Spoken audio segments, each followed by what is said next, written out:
આપણે last hello arene સંયોજનોની કેન્દ્રાનુરાગી વિસ્થાપન પ્રક્રિયા મુશ્કેલ હોવાના કારણો, તો આપણે 4 કારણો તૈયાર કર્યા હતા, છતાંય હાઇડ્રોક્સિલ સમૂહ વડે જે વિસ્થાપન થતું હતું સીએલનું, એ આપણે ક્લોરોબેન્ઝિનમાંથી બતાવ્યું હતું. એમાંય આપણે ડિટેલમાં ઇલેક્ટ્રોન આકર્ષક સમૂહ નાઇટ્રો ગ્રુપ જો ઓર્થો અને પેરા સ્થાનમાં હાજર હોય તો આ પ્રક્રિયા સરળતાથી થતી હતી. યાદ કરો, આપણે એક પેરામાં નાઇટ્રો મૂક્યો હતો તો 443 કેલ્વિન તાપમાને થઈ હતી. કંઈ હાજર નહોતું, નાઇટ્રો ગ્રુપ હતો જ નહીં, ત્યારે ટેમ્પરેચર કેટલું હતું? 623 કેલ્વિન, 300 વાતાવરણ દબાણ, જલીય સોડિયમ હાઇડ્રોક્સાઇડ સાથે પ્રક્રિયા કરી, એટલે હાઇડ્રોક્સિલ સમૂહે સીએલનું વિસ્થાપન કર્યું હતું. બરાબર ને?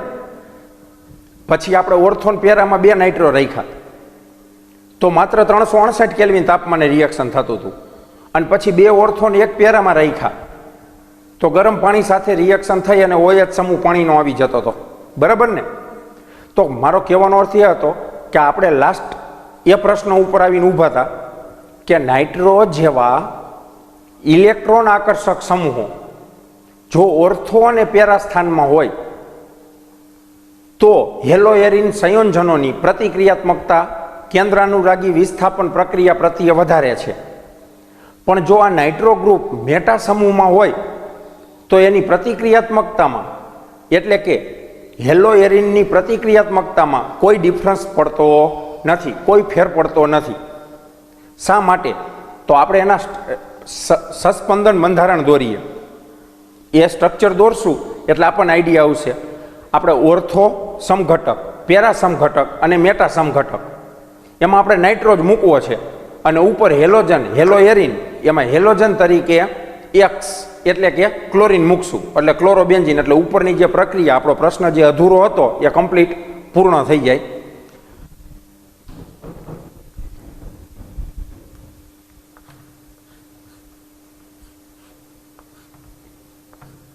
હેલો એરિન સંયોજન અહીંયા સીએલ મૂકી એટલે ક્લોરોબેન્ઝિન. આપણે નાઇટ્રો જેવા ઇલેક્ટ્રોન આકર્ષક સમૂહની હાજરી હતી એ પહેલાં ઓર્થો સ્થાનમાં મૂકીએ. ધારો કે આ NO2 એક ઓક્સિજન ડબલ બોન્ડથી હોય, એક ઓક્સિજન સિંગલ બોન્ડથી હોય.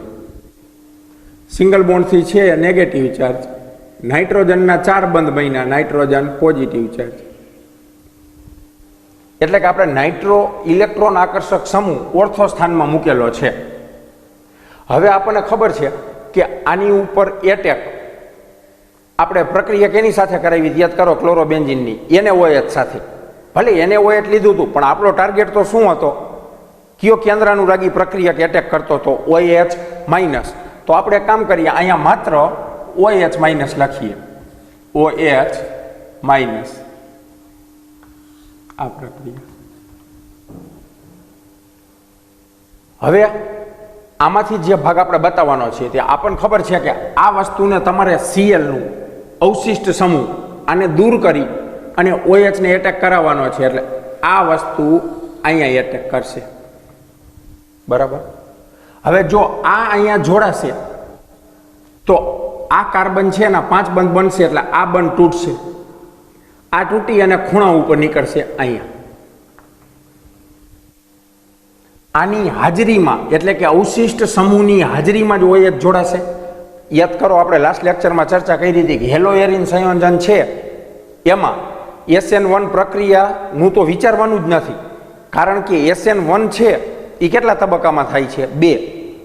પહેલા સ્ટેપમાં કાર્બોકેટાયન ઉત્પન્ન થાય. તો આપણે કીધું હતું કે આમાંથી જે ફિનાઇલ કેટાયન ઉત્પન્ન થાય એ તો અસ્થાયી છે, એટલે એ તો બનવાનો જ નથી. એટલે કે આ દૂર થઈ જાય ને પ્લસ બને ને પછી આ એટેક કરે, એવું નથી બનવાનું. એટલે આપણે કે રિએક્શનનું વિચારવાનું થશે? SN1 છે એમાં ચોકડી જ લાગી ગઈ, એટલે SN2. તો SN2 માં યાદ કરો, અવશિષ્ટ સમૂહની હાજરીમાં જ કેન્દ્રાનુરાગી પ્રક્રિયા જોડાતો હતો. તો આ OH ને આપણે અહીંયા જોડી દઈ, આ બંધને અહીંયા બહાર કાઢી લે, એટલે તમને આ ટાઈપનું સ્ટ્રક્ચર મળશે.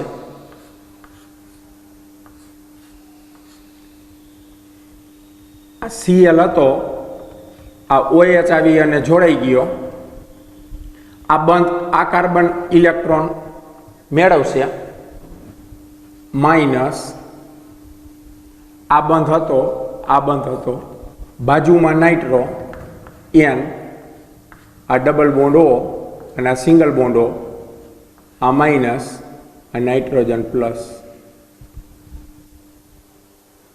હવે બસ આના સસ્પંદન બંધારણ બનાવતા જાઓ. આ ઇલેક્ટ્રોન યુગ્મ અહીંયા આવે એટલે બંધ બની જાય, એટલે આ બંધ તૂટશે, ખૂણા ઉપર આવશે કાર્બન ઉપર, એટલે ઇલેક્ટ્રોન યુગ્મ બની જશે. આમાંથી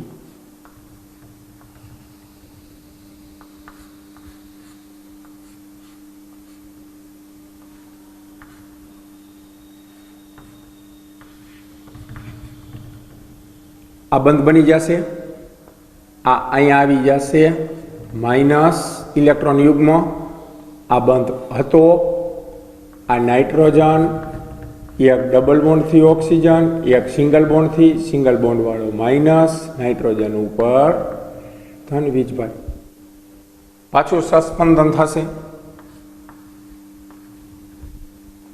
એટલે ઇલેક્ટ્રોન યુગ્મ અહીંયા દિવાલમાં જશે, એટલે આ કાર્બન પાસેથી આ છે જે બોન્ડ એ આ અહીંયા જે કાર્બન છે એની ઉપર જશે. તો આપણે આ રીતે ડ્રો કરી શકીએ.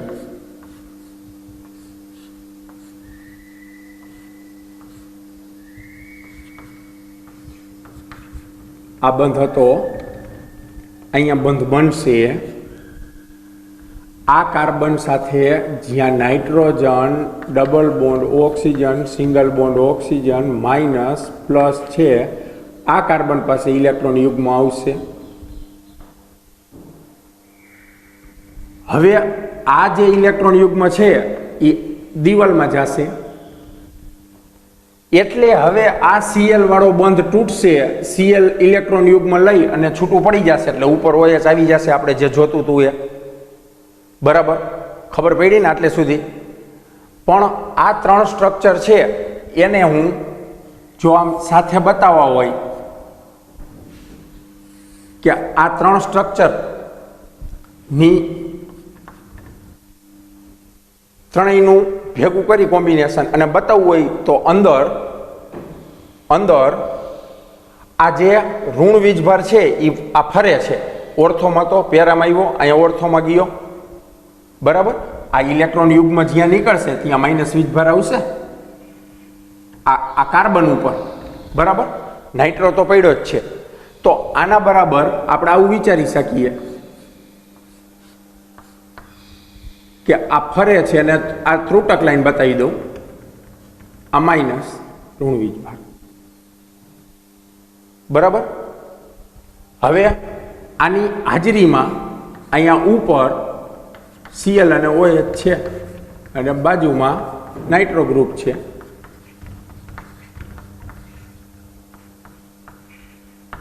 આવું વિચારી શકાય. આ ત્રણેયમાં આ ઇલેક્ટ્રોન યુગ્મ જે કાર્બન ઉપર છે એ ઓર્થોમાં, પેરામાં અને ઓર્થોમાં છે, એટલે એને ફરતું બતાવી દીધું, ફરે છે, અને અહીંયા જોડાયેલા છે એ સમૂહ બતાવી દીધા. આવું વિચારી શકાય. હવે જે આ પહેલો તબક્કો છે આ ધીમો તબક્કો હોય, ધીમો તબક્કો. હવે તમને ખબર જ છે આ તો આ ત્રણ વતી આ સ્ટ્રક્ચર બતાવેલું છે. આને અત્યારે ભૂલી જાય તો અહીંયા આપણે લાસ્ટ શું નક્કી કર્યું કે આ ઇલેક્ટ્રોન યુગ્મ અહીંયા આવશે એટલે બંધ બની જશે, ત્રણ બંધ તૈયાર થઈ ગયા. અહીંથી Cl નીકળી જશે, ઇલેક્ટ્રોન યુગ્મ લઈ જશે એટલે OH એકલો જોડાઈ જશે. તો હવે તમને જે મળે એ નિપટ લખો તો આવું લખી શકાય. હવે અહીંયા શું વધ્યું? ખાલી OH. Cl તો નીકળી ગયો, બાજુમાં N, આ ડબલ બોન્ડો, સિંગલ બોન્ડો, માઇનસ, નાઇટ્રોજન ઉપર પ્લસ, આમાં જે બંધ, આ બંધ હતો, આ બંધ હતો, આ ઇલેક્ટ્રોન યુગમાં આવ્યું એટલે આ બંધ બની ગયો. જોવો જોઈએ, નિપજ આપણે જે જોઈતી તે જ મળી ગઈ ને. આપણે ઓર્થોમાં વિચાર્યું કે ઓર્થોમાં નાઇટ્રો ગ્રુપ હોય અને કેન્દ્રાનુરાગી પ્રક્રિયક OH માઇનસ એટેક કરે ત્યારે Cl નું વિસ્થાપન કરવાનું હતું, થઈ ગયું, OH આવી ગયો, પ્લસ Cl છે માઇનસ એ છૂટો પડી જશે, બરાબર. તો આ સંસ્પંદન બંધારણ બતાવ્યા. આ તો આ 3/3નો કહેવાનો અર્થ એવો છે કે ઋણ વીજભાર ઇલેક્ટ્રોન યુગ્મ સાથે ફરે છે રિંગમાં, એટલે આ રીતે બતાવી દીધો. બાકી નાઇટ્રો ગ્રુપ હતું ઓર્થોમાં અને ઉપર અવશિષ્ટ સમૂહ, દૂર થનાર સમૂહ અને કેન્દ્રાનુરાગી પ્રક્રિયક જોડાયેલા હતા, એ બતાવી દીધા. ઓકે. તો આપણે લાસ્ટ જે ચર્ચા કરી એવો મુદ્દો હતો કે જો નાઇટ્રો જેવા ઇલેક્ટ્રોન આકર્ષક સમૂહ ઓર્થો અને પેરા સ્થાનમાં હોય તો કેન્દ્રાનુરાગી વિસ્થાપન પ્રક્રિયા સરળતાથી થાય. મેટામાં હોય તો કાંઈ ફેર પડતો નથી. આપણે અત્યારે ઓર્થોનું લખ્યું, હવે હું આવું નવું પેરાનું લખી નાખું. પેરા કે નાઇટ્રો સમૂહ પેરામાં હોય તો આ બસ આ એક જ મેઇન તૈયાર કરવાનું હતું. આ તૈયાર થઈ જાય એટલે પેરાનું ડ્રો કરતા આવડે. કમ્પ્લીટ આ જ સિસ્ટમથી ચાલવાનું છે. પેરાનું ડ્રો કરીએ.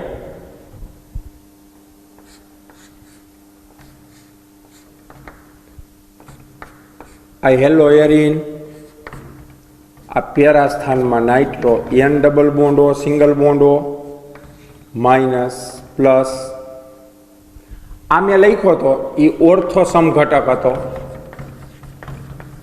હવે હું જે ચર્ચા કરું છું એ પેરા સમઘટક. આની ઉપર કેન્દ્રાનુરાગી પ્રક્રિયક હુમલો કરે અને Cl માઇનસનું વિસ્થાપન કરે છે, માટે જ આપણે આ પ્રક્રિયાને કેન્દ્રાનુરાગી વિસ્થાપન પ્રક્રિયા કહેતા હતા. OH માઇનસ, આ તબક્કો ધીમો તબક્કો. લાસ્ટ છે આમાંથી આ બનશે, મીન્સ આ કયો કે આ 3 બનશે, એમાંથી પછી જે Cl દૂર થશે એ ઝડપી, ખૂબ ઝડપથી દૂર થઈ જશે. ધીમો તબક્કો ડ્રો કરી. OH માઇનસ છે એ અહીંયા કાર્બન ઉપર એટેક કરશે, એટલે આપણને ખબર છે કે આ બંધ છે એ અહીંયા ખૂણા ઉપર બહાર આવી જશે. ડ્રો કરતા જઈ.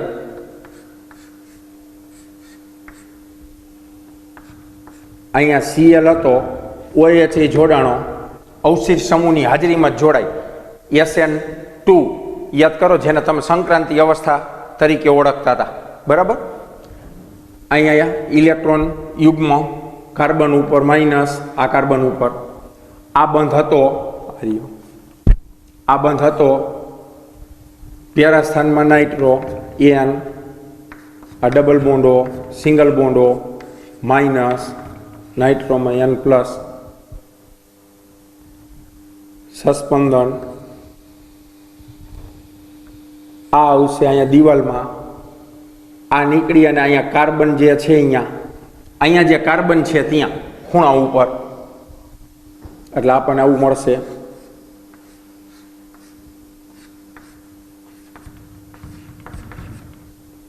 અહીંયા બંધ બની જશે. આ બંધ તૂટી અને અહીંયા જે એન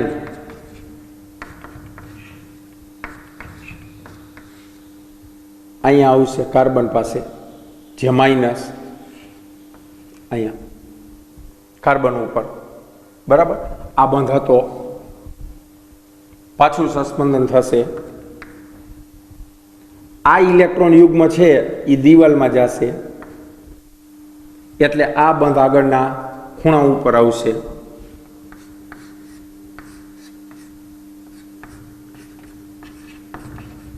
આ બંધ હતો, અહીંયા જે છે એ અહીંયા બંધ બની ગયો. આ બંધ અહીંયા જે હતો એ તૂટી અને અહીંયા કાર્બન પાસે નીચે નાઇટ્રો ગ્રુપ જોડાયેલું હતું.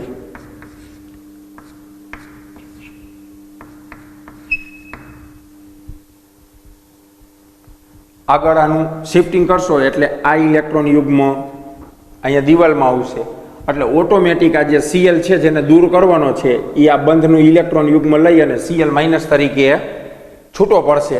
પણ આને આપણે ઉપરની જેમ કૌંસ કરી અને આ સ્ટ્રક્ચરની બરાબર લખવું હોય તો આવી રીતે લખી શકી.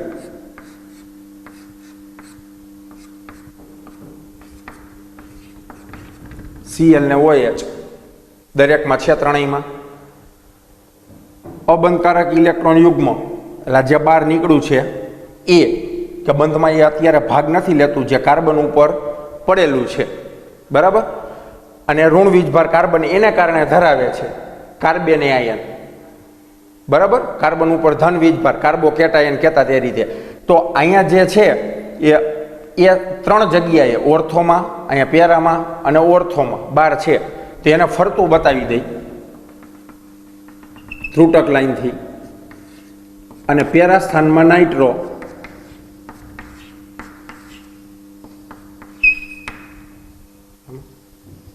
પણ આપણને ખબર છે આ તો આપણે લખ્યું આને દર્શાવવા માટે. બાકી તમે છેલ્લી પ્રોસિજર વિચારો શું કરવાનું છે. આ ઇલેક્ટ્રોન યુગ્મ છે એ અહીંયા કાર્બન કાર્બન વચ્ચે બંધ બનાવશે, એટલે આ બંધ તૂટશે.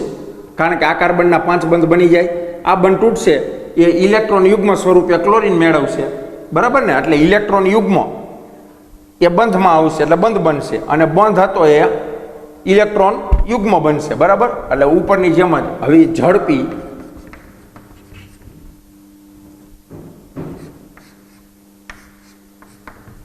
જોતા જઈએ. આ બંધ હતો, આ બંધ હતો. આ ઇલેક્ટ્રોન યુગ્મ આ બે કાર્બનની વચ્ચે આવશે એટલે અહીંયા બંધ બનાવશે. આ નીચે જે નાઇટ્રો હતો એ નાઇટ્રો લખી નાખો.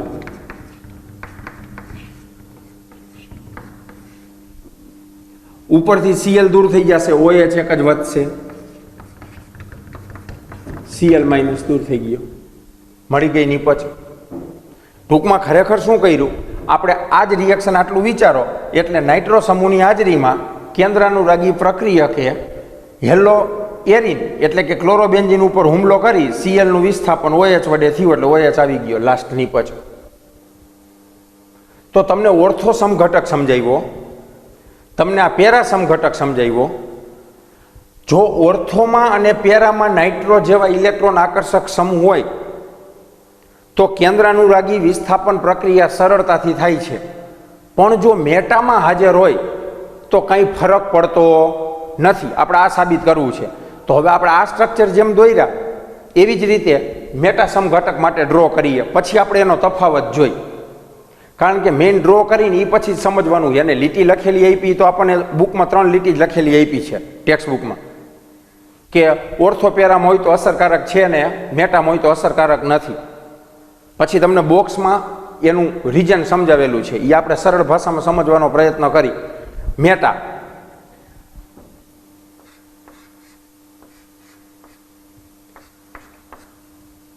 આ હેલો એરિન ક્લોરોબેન્ઝીન, એના મેટા સ્થાનમાં નાઇટ્રો એન ડબલ બોન્ડો અને સિંગલ બોન્ડો, આ માઇનસ આ પ્લસ. તો મેટા સમઘટક થયો, મેટા સમઘટક. આની ઉપર ઉપરની જેમ જ OH માઇનસ એટેક કરે, આ ધીમો તબક્કો આ એટેક કરશે એટલે અહીંયા એટેક કરશે કાર્બન ઉપર, એટલે આ બંધ તૂટશે ખૂણા ઉપર, એટલે આપણને પેલું સ્ટ્રક્ચર આવું મળશે. Cl ની હાજરીમાં OH જોડાઈ જશે, આ કાર્બન ઉપર નેગેટિવ વીજભાર આવશે. આ બંધ હતો અને આ બંધ હતો, અહીંયા નાઇટ્રો ગ્રુપ હતું.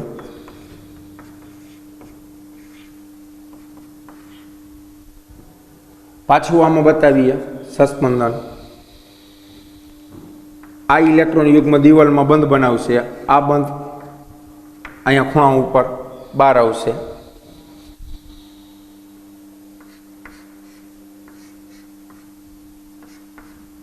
Cl ની હાજરીમાં જો OH જોડાયેલો છે, અહીંયા બંધ બની ગયો, આ બંધ તૂટ્યો અહીંયા ખૂણા ઉપર કાર્બન પાસે આવશે. આ બંધ હતો, મેટા સ્થાનમાં નાઇટ્રો હતું,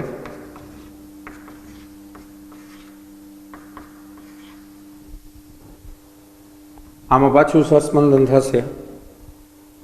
આ ઇલેક્ટ્રોન યુગ્મ આ દિવાલમાં જશે એટલે અહીંયા ડબલ બનશે, આ તૂટી અને અહીંયા આગળના ખૂણા ઉપર આવશે ઓર્થોમાં.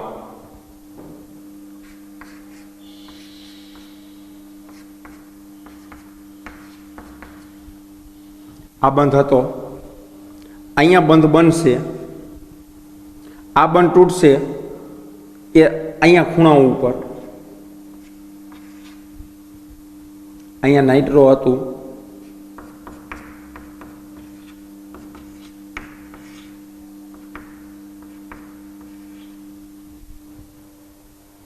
હવે સીધો ઝડપી તબક્કામાં જ જવાનું છે, પણ આપણે આ ત્રણ વતી જે એક સ્ટ્રક્ચર લખવું છે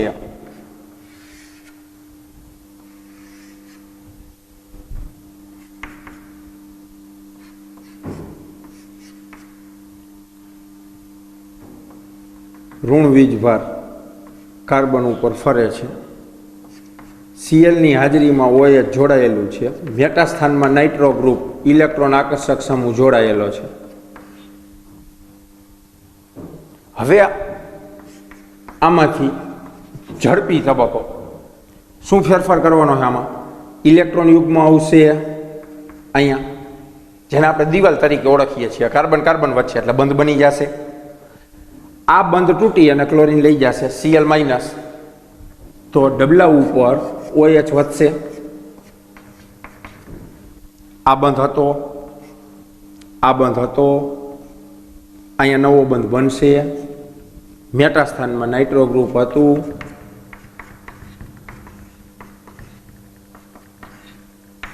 Cl માઇનસ છૂટો પડશે, મળી ગઈ નીપજ.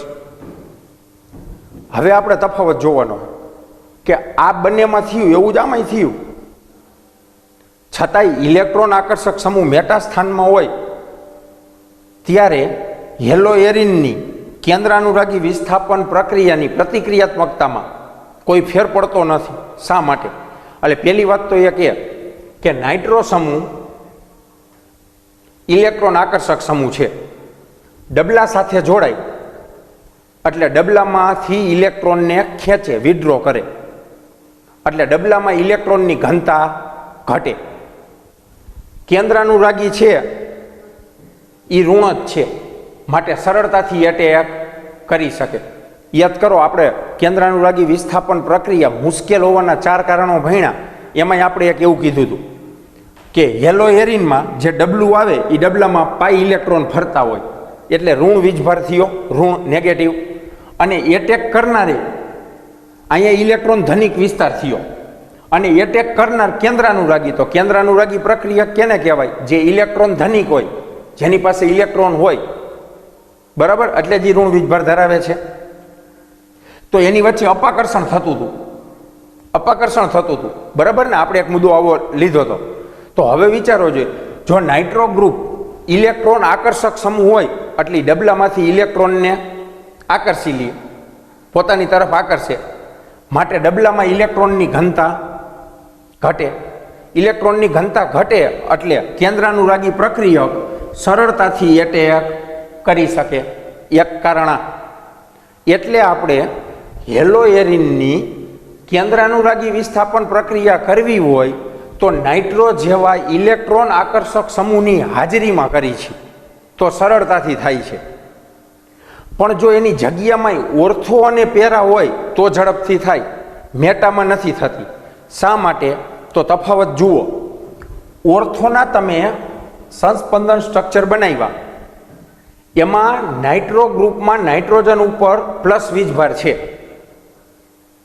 યા જે વલયમાં ઋણ વીજભાર ફરે છે એને તટસ્થ કરવાનું કામ કરશે. પ્લસ છે એટલે માઇનસને તટસ્થ કરવાનું કામ કરશે. પણ અહીંયા હોય ત્યારે નહીં, અહીંયા હોય ત્યારે નહીં. આ કાર્બન સાથે જો ધન વીજભાર ધરાવતો નાઇટ્રો સમૂહનો નાઇટ્રોજન છે, એ જે કાર્બન સાથે છે એ કાર્બન ઉપર ઋણ વીજભાર હોય એટલે એને ઘટાડે, એકાકાર. હવે પેરામાં જુઓ તો નાઇટ્રો ગ્રુપ જોડાયેલું છે, ત્યાં ઋણ વીજભાર વાળો કાર્બન આમાં નથી. આ રહ્યો જો નાઇટ્રો સમૂહનો નાઇટ્રોજન જે ધન વીજભાર ધરાવે છે એ સીધો જ ઋણ વીજભાર ધરાવતા કાર્બન સાથે હોય, આમાં નથી. પણ આના એક સ્ટ્રક્ચરમાં તો છે જ ને, એટલે વીજભાર તટસ્થ કરી નાખશે. ધન છે યા જે તટસ્થ કરવાનું કામ કરશે, ઓછો કરવાનું કામ કરશે, બરાબર, એટલે ઋણ વીજભાર ઘટાડશે. માટે કેન્દ્રાનુરાગી પ્રક્રિયક સરળતાથી જોડાઈ શકે. હવે મેટામાં જોવો જોઈએ ત્રણેય સ્ટ્રક્ચર. ધન વીજભારવાળો નાઇટ્રોજન છે એ કાર્બન ઉપર ઋણ વીજભાર ક્યાંય આવે છે? અહીંયા હતો, આમાં અહીંયા આવ્યો અને આમાં અહીંયા જતો રહ્યો. ક્યાં? અહીંયા આવ્યો કાર્બન ઉપર ઋણ વીજભાર ક્યાંય. આનો અર્થ શું થયો કે ઇલેક્ટ્રોન આકર્ષક સમૂહ મેટા સ્થાનમાં હોય તો વલયનો જે ઇલેક્ટ્રોન ઘનતા, વલયનો જે વીજભાર, ઋણ વીજભાર ઇલેક્ટ્રોન યુગ્મ છે એ આ વીજભાર નાઇટ્રો સમૂહ ઘટાડી શકતો નથી. ક્યારે? કયા સ્થાનમાં હોય તો મેટામાં.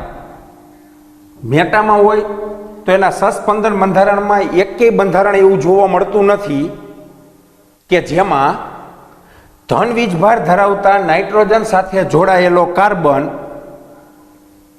ઋણ વીજભારિત હોય.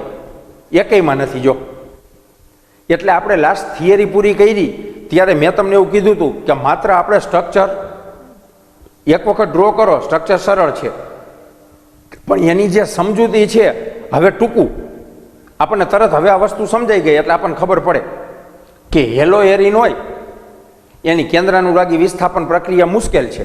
કારણ કે કેન્દ્રાનુરાગી એટેક કરે એ ઋણ હોય અને ડબલામાં ઇલેક્ટ્રોનની ઘનતા હોય, માટે અપાકર્ષણ થાય, માટે કેન્દ્રાનુરાગી પ્રક્રિયક હેલો એરિન ઉપર સરળતાથી હુમલો કરી શકતો નથી.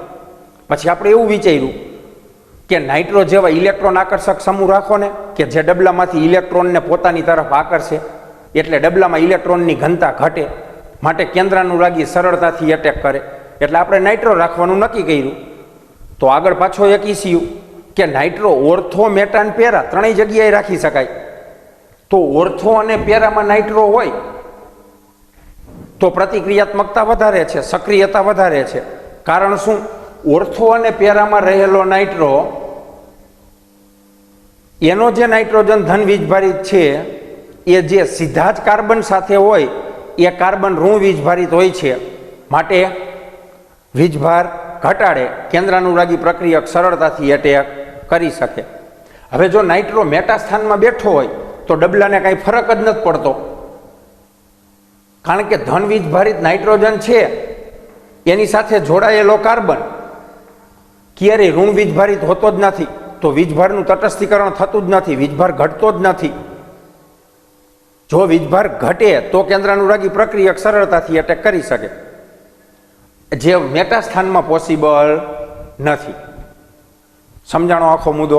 એટલે લાસ્ટ આપણે થિયરી પૂરી કરી ત્યારે એવો મુદ્દો બાકી રાખ્યો હતો કે ઇલેક્ટ્રોન આકર્ષક સમૂહની હાજરી રાખો એટલે કેન્દ્રાનુરાગી વિસ્થાપન પ્રક્રિયા હેલો એરિનની સરળતાથી થાય. પણ એ ઓર્થો અને પેરામાં રાખો તો, મેટામાં રાખો ઇલેક્ટ્રોન આકર્ષક સમૂહ તો હેલો એરિનની કેન્દ્રાનુરાગી વિસ્થાપન પ્રક્રિયામાં કંઈ ફેર પડતો નથી.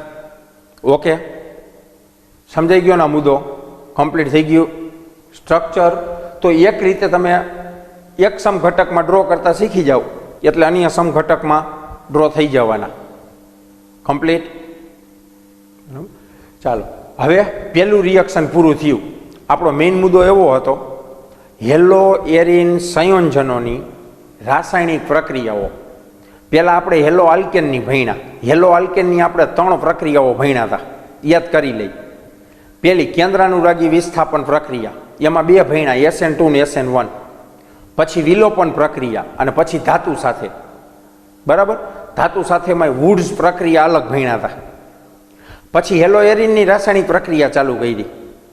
હેલો એરિનની રાસાયણિક પ્રક્રિયા એમાં આપણે 3 ભણવાની છે. એમાં આપણે પહેલી ચાલુ કરી કેન્દ્રાનુરાગી વિસ્થાપન પ્રક્રિયા, પણ એમાં મુશ્કેલ હતી તો પહેલાં મુશ્કેલ હોવાના 4 કારણો ભણ્યા અને પછી નાઇટ્રો સમૂહની હાજરીમાં સરળતાથી થઈ શકે જો ઓર્થો પેરા સ્થાનમાં હોય તો, એવું સાબિત કર્યું ને એ થિયરી પૂરી કરી. હવે જેમાં ડબલું આવે એ ઇલેક્ટ્રોન અનુરાગી વિસ્થાપન પ્રક્રિયા આપે. એટલે તમને મેં આપણે 11th તૈયાર કરી chlorination, bromination, sulphonation, nitration, Friedel Crafts alkylation, Friedel Crafts acylation. તમે બેન્ઝિનની ભણ્યા હતા, અહીંયા આપણે ક્લોરોબેન્ઝિનની ભણશું, કારણ કે અહીંયા આપણે હેલો એરિન ભણી છીએ તો ક્લોરોબેન્ઝિનની ભણશું. એટલે આપણે આ થિયરી અત્યારે બીજી જે સ્ટાર્ટ કરવાની છે આને અત્યારે પેન્ડિંગ રાખી છે. ત્રીજી પ્રક્રિયા હેલો આલ્કેન જેવી જ ધાતુ સાથે. તો હેલો એલિન અને હેલો આલ્કેનની પ્રક્રિયામાં જોવો જોઈએ પહેલી ને ત્રીજી પ્રક્રિયા તો સેમ જ થઈ ને. હેલો આલ્કેનમાં પહેલી કેન્દ્રાનુરાગી વિસ્થાપન, આમાંય પહેલી કેન્દ્રાનુરાગી વિસ્થાપન. ત્રીજી ધાતુ સાથે, આમાંય ધાતુ સાથે. હેલો આલ્કેનમાં બીજી પ્રક્રિયા વિલોપન હતી અને હેલો એરિનમાં બીજી પ્રક્રિયા ડબલામાં થાય એ ઇલેક્ટ્રોન અનુરાગી વિસ્થાપન પ્રક્રિયા. તો આપણે અત્યારે બીજો મુદ્દો બાકી રાખી છીએ, ઇલેક્ટ્રોન અનુરાગી વિસ્થાપન પ્રક્રિયા. આપણે હેલો એરિનની ત્રીજી પ્રક્રિયા સ્ટાર્ટ કરીએ ધાતુ સાથે. હેલો એરિનની ત્રીજી રાસાયણિક પ્રક્રિયા ધાતુ સાથે. હેલો આલ્કેનમાં ધાતુ સાથેમાં વુડ્સ પ્રક્રિયા યાદ કરો એટલે આ પ્રક્રિયા આવડે. વુડ્સ પ્રક્રિયા કઈ ધાતુ સાથે કરવામાં આવતી હતી? સોડિયમ. કયા માધ્યમમાં દ્રાવક તરીકે? શુષ્ક ઈથર, સૂકો ઈથર વાપરતા હતા. અહીંયા એ જ પ્રક્રિયા છે, નામ બદલાવી નાખી. આપણે પહેલા તૈયાર કરીએ ફિટિંગ પ્રક્રિયા. ફિટિંગ પ્રક્રિયા હેલો આલ્કેનની હતી, વુડ્સ હેલો આલ્કેનની. ફિટિંગ પ્રક્રિયા હેલો એરિનની. હેલો એરિન દાખલા તરીકે ડબલા ઉપર એક્સ, હાલો સીએલ લેવું હોય તો એ છૂટ ક્લોરોબેન્ઝિન. આપણે અત્યારે એક્સ લખો. આની પ્રક્રિયા કરવાની સોડિયમ ધાતુ સાથે જ છે. શુષ્ક ઈથરમાં ડ્રાય ઈથર. તો યાદ કરો વુડ્સમાં શું થતું હતું? અહીંથી એક્સ, ત્યાં આપણે સીએલ લીધો હતો, સીએલ, અને બાકીનો જે હાઇડ્રોકાર્બન વાળો ભાગ હતો એ જોડાઈ જતો હતો. એટલે બમણા કાર્બન ધરાવતો હાઇડ્રોકાર્બન મળે એવું કહેતા હતા ને. અહીંયા એ જ સિસ્ટમ લાગુ પાડો. અહીંથી એક્સ, અહીંથી એને એક્સ, આવા બે લ્યો એટલે આવા બે એક્સ, આવા સોડિયમ એ બે 2NaX નીકળી જાય. આવા બે ડબલા વધે, એકબીજા સાથે જોડાઈ જાય. ડબલાને આડું પાડી દો, જેમ ડ્રો કરવો હોય એમ છૂટ અહીંથી જોડાઈ જાય. પ્લસ 2NaX બરાબર. બાયફિનાઇલ અથવા ડાયફિનાઇલ. આમ જુઓ તો હેલો આલ્કેન જેવું થયું ને. હેલો આલ્કેન લેતા હતા તમે ત્યારે એવું કહેતા હતા બમણા કાર્બન ધરાવતો હાઇડ્રોકાર્બન મળે. અહીંયા આપણે એવું કહી દેવાનું સમાનધર્મી સંયોજન મળે જેમાં બે એરાઇલ સમૂહ જોડાયેલા હોય. જેમાં બે એરાઇલ સમૂહ જોડાયેલા હોય. આપણે નામ આપી દીધું ડાયફિનાઇલ અથવા બાયફિનાઇલ. તો વુડ્સ પ્રક્રિયા ઉપરથી જ ફિટિક પ્રક્રિયા યાદ રખાય. વુડ્સ પ્રક્રિયા એવી ને એવી જ ફિટિક પ્રક્રિયા. વુડ્સ પ્રક્રિયા હેલો આલ્કેન માટે છે, ફિટિક પ્રક્રિયા હેલો એરિન માટે છે. બંને સોડિયમ સાથે જ કરવામાં આવે, શુષ્ક ઈથરમાં જ કરવામાં આવે. ઓમાંય બમણા કાર્બન ધરાવતો હાઇડ્રોકાર્બન આપણને આલ્કેન મળતો હતો. અહીંયા બે એરાઇલ સમૂહ જોડાયેલા મળે, બમણા કાર્બન વાળું જ થયું. બરાબર, કમ્પ્લીટ આ મુદ્દો. તો આના વર્ણનમાં કંઈ નથી, આમાંથી જોઈને લખી નાખવાનું છે. હેલો એરિનની શુષ્ક ઈથરમાં સોડિયમ ધાતુ સાથેની પ્રક્રિયાથી સમાનધર્મી સંયોજનો મળે છે જેમાં બે એરાઇલ સમૂહો એકબીજા સાથે જોડાયેલા હોય છે. આ પ્રક્રિયા ફિટિંગ પ્રક્રિયા તરીકે ઓળખવામાં આવે છે. પૂરું. હજુ ધાતુ સાથેમાં અન્ય મુદ્દામાં વુડ્સ ફિટિંગ પ્રક્રિયા. તો નામ ઉપરથી જ યાદ કરો. વુડ્સ શબ્દ કેના માટે હોય? હેલો આલ્કેન માટે. ફિટિક શબ્દ કેના માટે હોય? હેલો એરિન માટે. આનો અર્થ એ થયો તમારે હેલો આલ્કેને લેવાનો છે, હેલો એરિને લેવાનો છે, એટલે કે બંનેનું મિશ્રણ લેવાનું અને એની પ્રક્રિયા કરવાની તો કેની સાથે? સોડિયમ ધાતુ સાથે જ. કેમાં? શુષ્ક ઈથરમાં જ. તો એનું ઉદાહરણ લખીએ. દાખલા તરીકે હેલો એરિન તરીકે ડબલા ઉપર એક્સ પ્લસ હેલો આલ્કેન તરીકે આર લખું. આર બરાબર, આર એક્સ. પ્રક્રિયા તો બંનેની સોડિયમ સાથે જ શુષ્ક ઈથર, તો આપણને ખબર છે કે અહીંથી એક્સ આર છે એ અહીંયા જોડાઈ જશે. આમાં કેમ આવા બે ડબલા લીધા હતા, બે ડબલા જોડાઈ ગયા. હેલો આલ્કેનમાં વુડ્સ પ્રક્રિયામાં બે હાઇડ્રોકાર્બન ભાગ જોડાઈ જતા હતા. આ બે જોડી દો, એક્સ છે એ એને સાથે જોડાઈ જશે, એને એક્સ. તો આપણને ડબલા ઉપર આલ્કાઇલ એરિન પ્લસ એને એક્સ પૂરું. હેલો આલ્કેન અને હેલો એરિનના મિશ્રણની શુષ્ક ઈથરમાં સોડિયમ ધાતુ સાથેની પ્રક્રિયાથી આલ્કાઇલ એરિન બને છે. આ પ્રક્રિયા વુડ્સ ફિટિક પ્રક્રિયા તરીકે ઓળખવામાં આવે છે. તો આ ત્રણ પ્રક્રિયા મીન્સ કે આ ત્રણ રિએક્શન સાથે યાદ રખાય. વુડ્સ હેલો આલ્કેન માટે છે, ફિટિક હેલો એરિન માટે છે. Woods fitting hello alkane hello arene ત્રણ રિએક્શન સોડિયમ ધાતુ સાથે જ થાય, એક જ સિસ્ટમથી જોડાય, બરાબર, અને શુષ્ક ઈથરમાં કરવામાં આવે. તો આ ત્રીજી પ્રક્રિયા હેલો એરિનની ધાતુ સાથેની પ્રક્રિયા કમ્પ્લીટ. હવે આપણે એક થિયરી હેલો એરિનની એક થિયરી મીન્સ કે એનું બીજું રિએક્શન બાકી રહેશે.